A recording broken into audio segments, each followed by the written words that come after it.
मित्रांनो, सध्या जून महिन्याचा 21 तारीख आज आहे जून महिन्याची.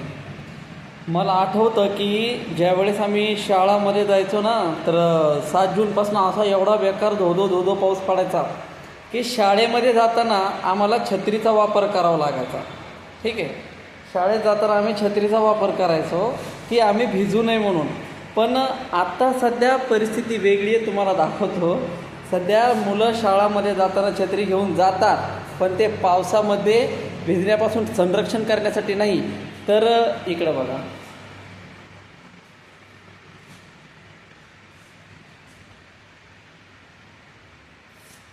हे ऊन पाहिलं, एवढं कडक ऊन आहे की या उन्हापासून संरक्षण करण्यासाठी आता मुलं शाळेत जाताना छत्री घेऊन चाललेत.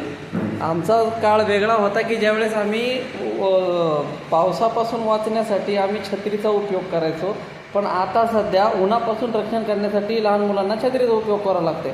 म्हणजे हे नक्की कशाचं लक्षण आहे, हे नक्की कशाचं दिशा देणारं निसर्गाचं केंद्र आहे का, हे कधी माणसांना समजणार आहे. तुम्हाला काय वाटतं या संपूर्ण प्रकाराबद्दल मला नक्कीच कमेंट बॉक्समध्ये कळवा. धन्यवाद.